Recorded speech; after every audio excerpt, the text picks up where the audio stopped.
all of it? No, I think we need to do the last. Okay. So warts have a cauliflower-like appearance to them.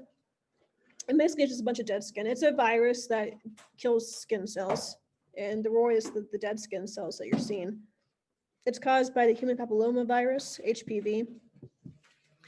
And I'm sure you usually hear that in the context of STDs, which it can be, but warts are not, lots of them are just from walking along, dirty gym floors, showers, on soil, things like that.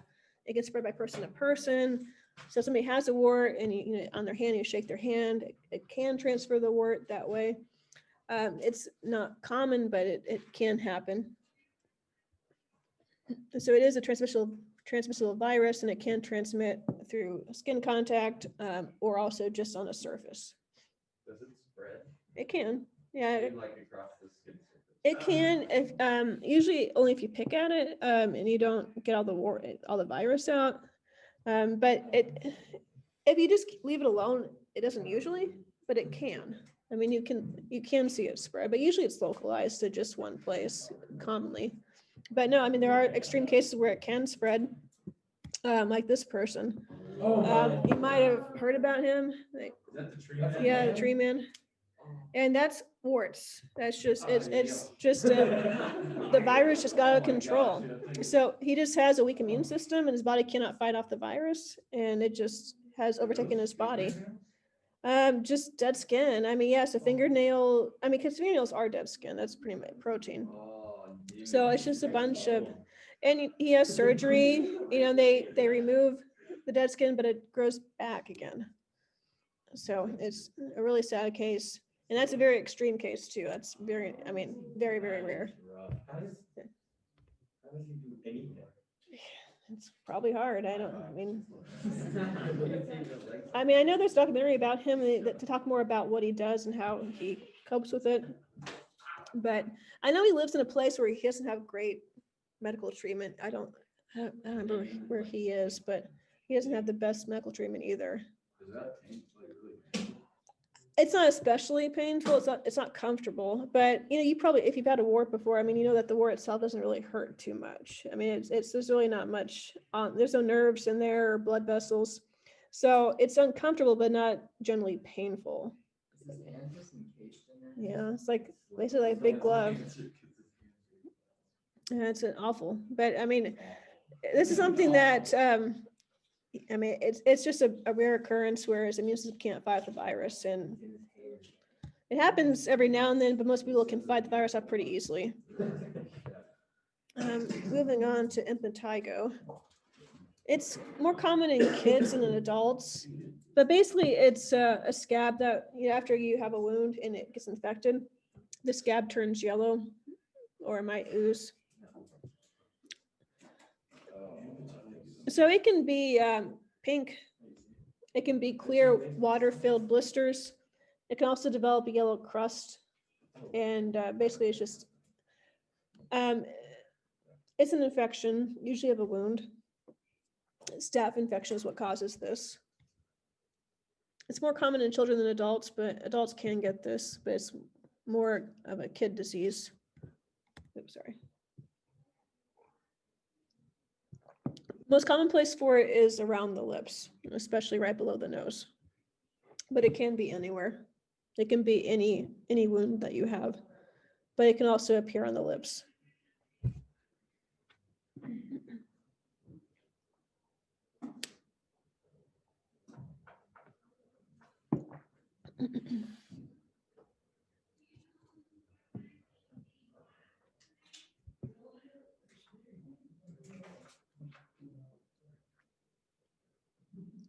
Yeah, this down? Okay. You guys good back there?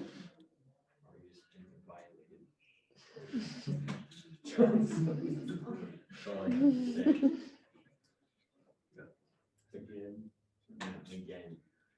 It's like PTSD.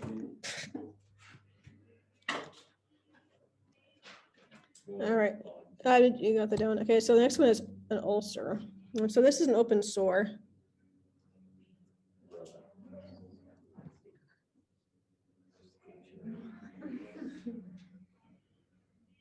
Wi-Fi is trying to block images.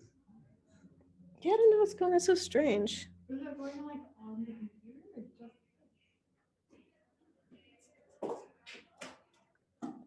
Your memorization skills. Huh. A sore Yeah, we gotta write it. on the skin or membrane. Mainly caused by poor Long circulation. Yeah, sorry guys. What's going on? I'm not A sore on the skin. It's been a strange day. Everything's going wrong today. Okay, mainly caused by poor circulation. Is it gonna be?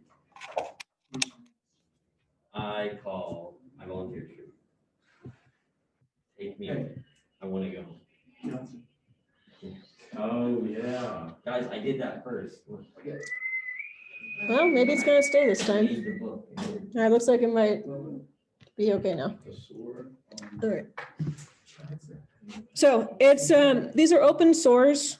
Me after my. They're usually caused by poor circulation. Diabetics can get these because, diabetes, one thing that happens is they don't have good circulation. And so they have to watch out for ulcers, especially in their limbs and like feet, arms. On the back, that's generally caused by being in bed for too long, like you're in a hospital situation or a nursing home situation. That's usually the cause of back ulcers. So it's just a sore. Yeah, it's an open sore. Basically, it's just the skin is dying and the skin is just, eroding. And it just has, you can see the disintegration of this. It just gets more and more open. It can even get to the bone. That's what you're seeing right here. This is bone. This is bone right here. And it's common around like the hips and shoulders where you have bone pressing against skin on the bed when you're like bedridden in a hospital or nursing home situation, where the bone cuts off the blood supply to the skin and the tissue just dies in that situation. So that can result in the skin epidermis eroding. If it's not corrected, it can go on to the fat layer and into the muscle and all the way to the bone.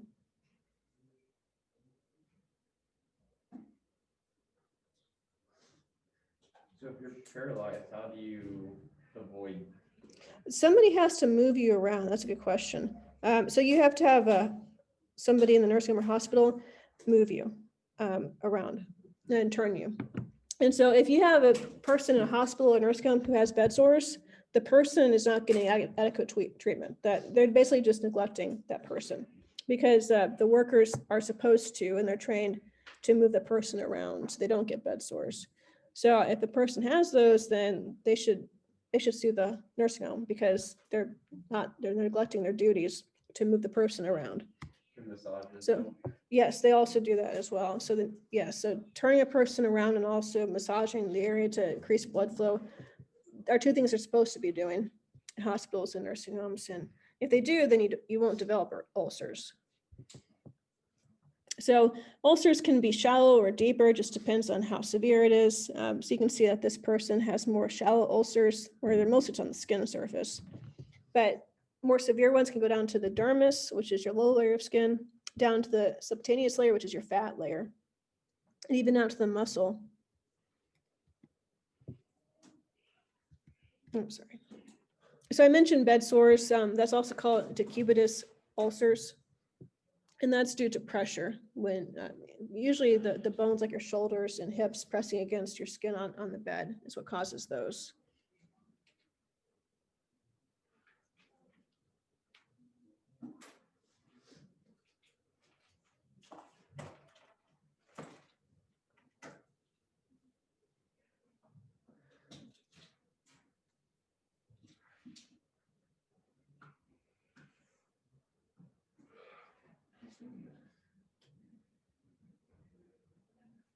Have students developed ulcers from sitting in class too long?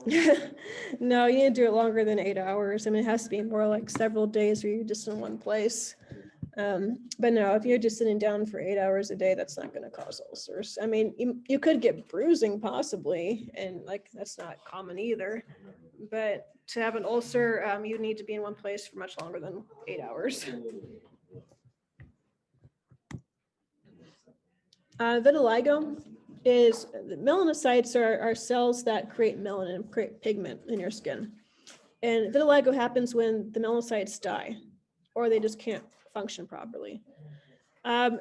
It can be, and generally it is in dark skinned people, it's more noticeable, but it can also be in people who are lighter skinned.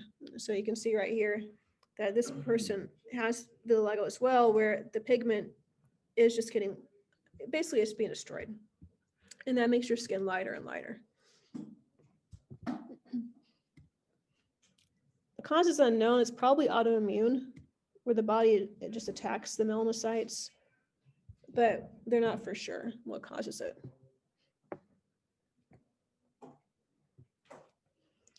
So, and it might not be throughout the body. It might just stay in one place. So somebody could go their whole life and only have it on their fingers, for example. In the more severe cases, it can be throughout the entire body.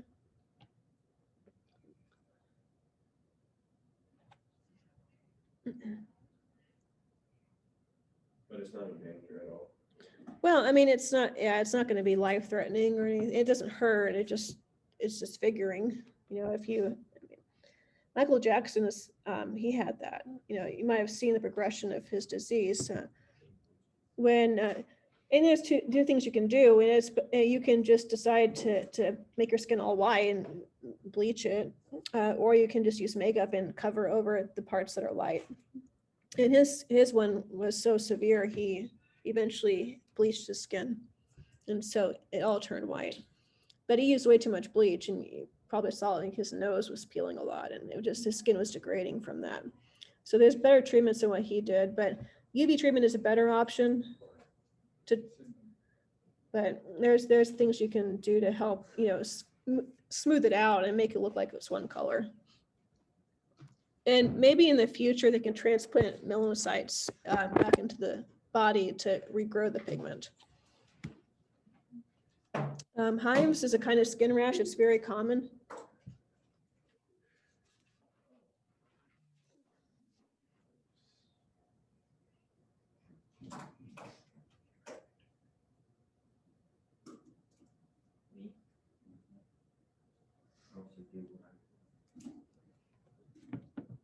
So it can be pale red or more like clear bumps. They're very itchy. It's usually caused by an allergy, but it can also be other causes too. But the most common cause of hives is some kind of allergy, either outside or inside your body. And so it could be a food allergy, or it could also be environmental, where you could say touch the grass and you're allergic to grass and you might get hives from that. Or it could be something in the air like pollen that can cause hives. It can be autoimmune, where the body just causes this to happen on its own without there being an allergy. It can be idiopathic, which means that they don't know what the cause is. It can be due to friction, like scratching your skin can cause hives. Pressure, heat, and the sun are all things that might cause it as well.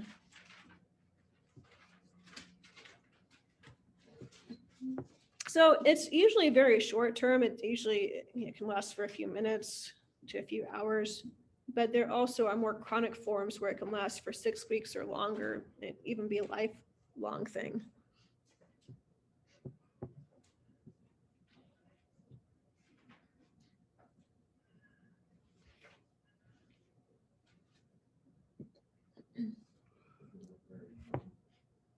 So what actually causes the swelling or the discoloration? So the body is bringing fluid. It's basically inflammation response, where the body thinks it's being injured, or it is being injured, or it thinks that there's some kind of toxin or virus it has to isolate. And so generally what happens with allergies is the body thinks there's a foreign invader, a virus or bacteria has to isolate and attack.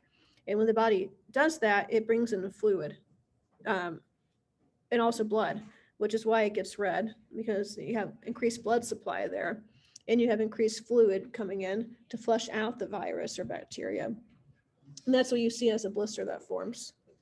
But hives is usually a response to something that's not harmful to you, like food or pollen or dust or things like that.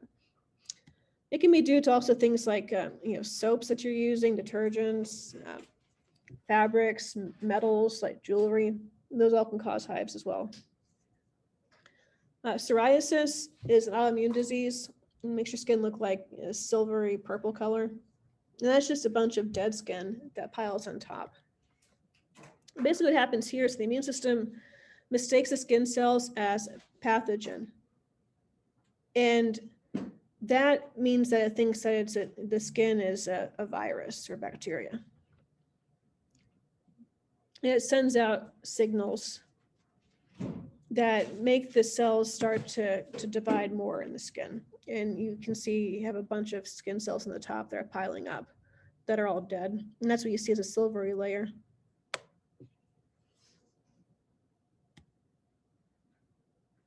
It's not a disease, it's not contagious. Well, it's a disease in the sense that the body's attacking itself, but it's not a viral or bacterial disease. It's not contagious. It's usually a lifelong chronic illness.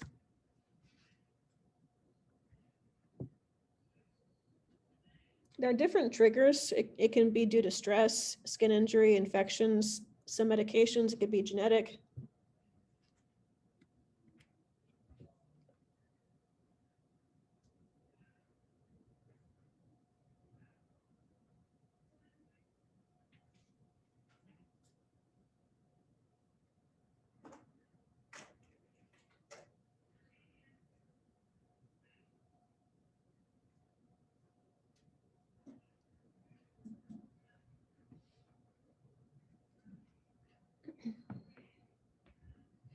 And it just makes them very itchy patch of skin.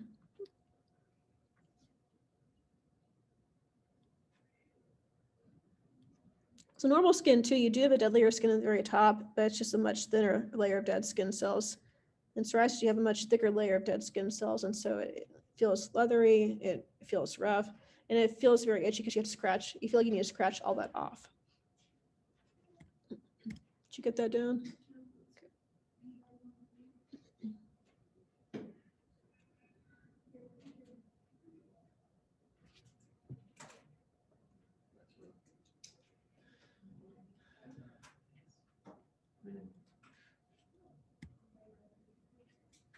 Let's actually skip the skin cancer part for now, because there's things we have to go over before we get to skin cancer. We go into burns. Actually, we can talk about tattoos too. So a tattoo is you inject the ink into the dermal layer.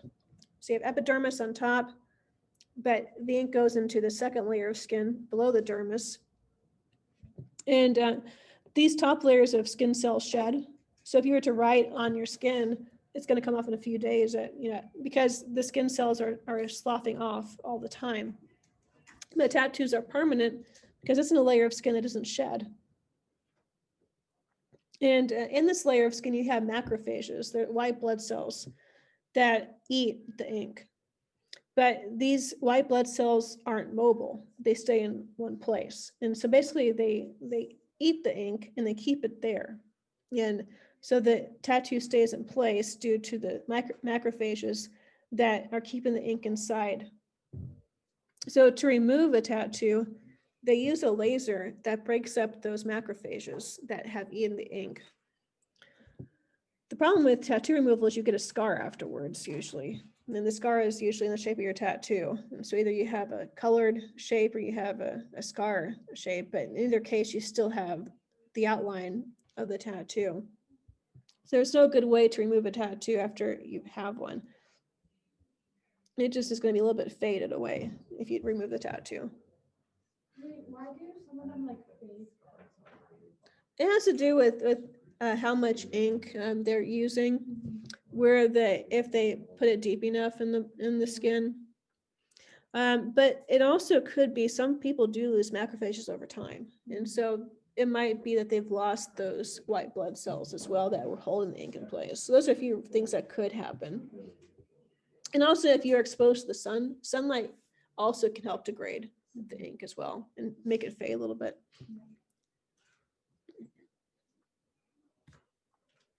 Okay, moving on to burns. So a burn is a tissue damage, and it can be caused by heat, electricity, radiation, or chemicals.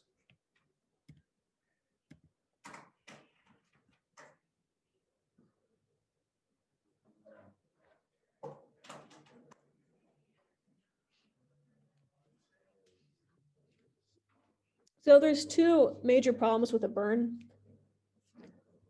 Dehydration is an issue. Electrolyte imbalance is also an issue. And so your skin holds in your fluid. It holds in your body fluid, which means that with a burn, you're losing your body fluid. And your body fluid doesn't just contain water, it also contains electrolytes. And so you lose both of those things with burns. Another big problem is besides dehydration, is infection, because your skin protects you from the outside world. So the first 24 hours after a burn, your skin is sterile, because fire destroys bacteria and viruses too. But after that, it becomes very prone to infection. Oh, sorry. And the deeper the burn, the more serious it is, because you have more of your tissue open to the outside, which means you're going to lose more fluid, and also you're more prone to more serious infections. When infections go into the bloodstream, it becomes life-threatening. So you can see right here the three kinds of burns: first, second, and third degree burns. First degree burn is just basically just like a normal sunburn, where it just turns red. It's just the first layer of skin that's affected. Second degree burn goes into your dermis. You can see right here that that's also been affected, which then results in blisters. So fluid moves up and causes blistering. So second degree burn would have red marks along with blisters. And that one's very painful. Third degree burn, it goes into the three layers. So dermis, epidermis, and then your fat layer down here. You can even go further down into your muscles, into your bones. Third degree burn, at first, you don't have any feeling in that area because your nerves have been destroyed. But over time, then it becomes very painful as you have to repair that. But at first, it's very numb in this area, the third degree burn. Yes. One time I burned myself like on a toaster oven and I ended up getting a blister, Oh, but like I didn't even feel it. Like an hour later, I noticed I had a blister. Why would I not feel it? yeah, the nerves probably were damaged in that case. So, Yeah, that can happen sometimes, where an injury, and not just burns, but also cuts, can also damage nerves. And if your nerves are damaged, then you're not going to feel any pain. That's probably what happened. so But did it hurt later? No. Oh, that's I interesting. didn't even know that from. Oh, like, you're lucky. But that can happen where it just hits the right spot where the nerves are damaged, and so you don't feel that pain. So if you like get burned by something and it hurts at first, but then within a few minutes you don't feel it at all, Hmm. is it possible it could be a third degree burn? Well, it depends on your burn, but a third degree burn does go down to your dermis layer, Well, to your fat layer. Gosh, I don't remember how old I was. I think I was 5, but I dropped like a spark burn on my foot Mm. and it burned it. And like obviously when I first dropped it, like I don't remember if it hurt or not, but I think it did. But by the time I got up to like where my parents were trying to look at it and see like how bad it was, like it didn't hurt at all. And mom said that like it was probably a third degree burn. Mm. Yeah, it sounds like it. And usually third degree burns, you get charring, you get some Yeah. blackened skin. And that's one sign of third degree burns, is that charring that you see. Yeah. And so those are two signs of it, because second degree burns are going to hurt right away usually. Third degree burns usually don't hurt right away. But third degree burns are very painful as you're healing. So it just isn't painful at first. So that's what it sounds like you had. How big of an area was it? It just landed on my big toe, so it was most of my big toe. Okay. No, that's But good. It yeah, wasn't did too, have, like, it looked like black rock. yeah, my gosh. So being burned at the stake is actually painless?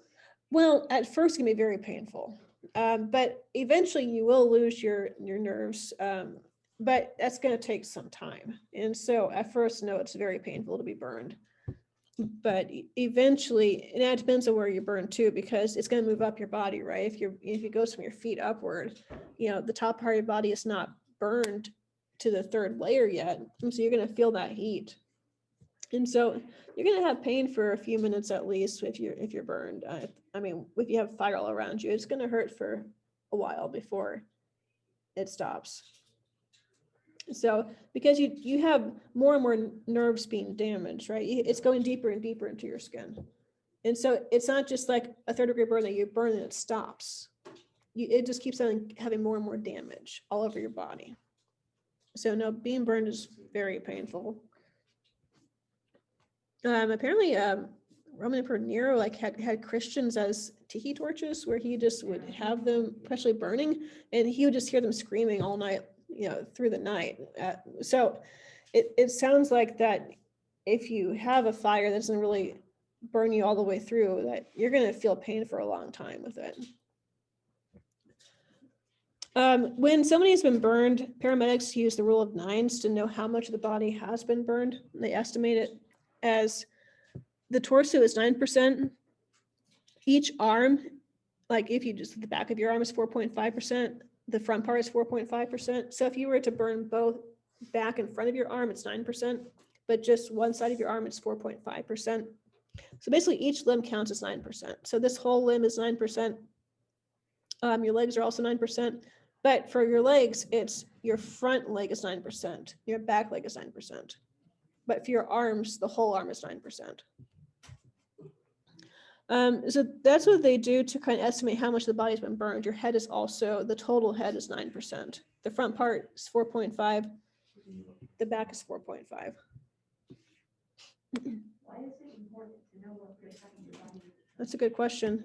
Because, let me go show you right here. This tells you how much of an emergency it is. So after a certain percentage, it becomes critical that you get treatment right away. And so they need to know how much fluid you've lost. And so by getting a percentage of how much you've been burned, that gives them an idea of how much fluid that you've lost, how much fluid you need to replace. It's just how critical your injury is. So a 2nd-degree burn over a quarter of your body is critical and life-threatening, or 10% 3rd-degree burn all over your body. Or 3rd-degree burns on your face, hands, or feet are also very serious.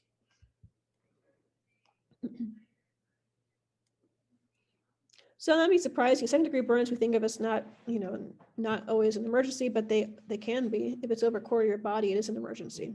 Because you've lost so much fluid, you need to go to the hospital and get IV treatment for that.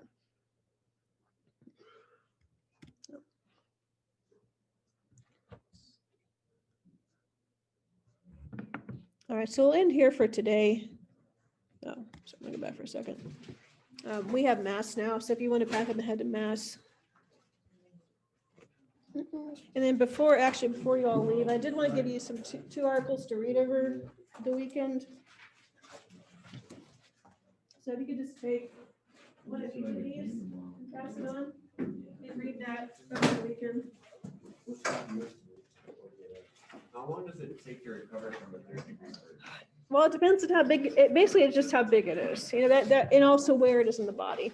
But it can be weeks to even months to recover from a really severe burn. If you need to have tissue grafting and skin replacement, it can be a month, several month process. My mom keeps telling me, like, really be careful.